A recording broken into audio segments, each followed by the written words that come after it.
Yo, what's up mga kaibigan? Nali na tayo magkwentuhan. So for more than a decade now, we can say na si LeBron ang mukha ng NBA. Some may argue na si Stephen Curry o kaya naman silang dalawa, ngunit nakikita nga yan sa All-Star voting kung sino pa din ang masikat sa dalawang all-time great na ito. Sa 80s nga ay meron tayong Magic Johnson and Larry Bird. 90s we have Michael Jordan.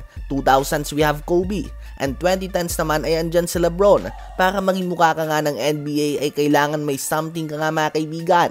Kailangan may it factor ka na kakagatin ng mga fans. Kailangan may charisma ka para sa mga manonood. There is a reason kung bakit hindi si Tim Duncan ang mukha ng 2000s. Kahit na kung iisipin ay pwede nating masabi na mas maganda ang legacy niya kaysa kay Kobe.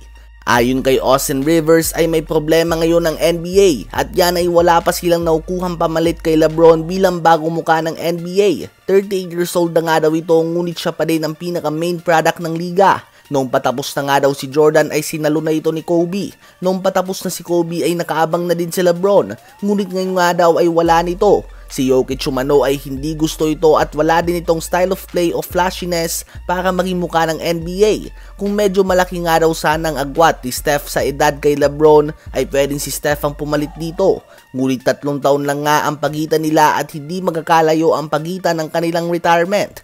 Sinubukan nga ng NBA na itulak si Zion Williamson bilang bagong mukha ng kanilang liga, ngunit nagkasunod-sunod nga ang kanyang mga injury. Ganun din si Ja Morant na nagkaroon pa ng mga issues sa labas ng court. Ang isang player na handa na din sana ang liga na maging bagong mukha noon ay si Derrick Rose bago ito tamaan ng mga injury. Ngunit kung magiging totoo tayo, para maging mukha ka ng NBA ay kailangan din na may sapat kang media attention na nakukuha. Kung Amerikano lang nga sana si Giannis at Doncic, easily kandidato sila dito o kaya naman ginagawa na silang mukha ng liga. Ngunit hindi sila nabibigyan ng tamang media coverage, specifically ng US media.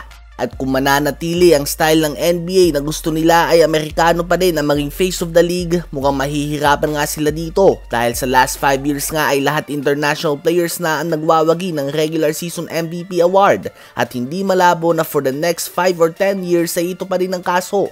Other than Steph, LeBron and KD, ang masasabi natin na best American player na sa younger generation ay si Jason Tatum, Anthony Edwards, Zion Williamson, Devin Booker, Ja Morant, Tyrese Haliburton, LaMelo Ball at Donovan Mitchell. Lahat nga ito talented players, ngunit mahihirapan pa nga sila na makasingit ng MVP kay Jokic, Giannis, Embiid at Doncic nang tatala ng mga monster triple-double stats palagi.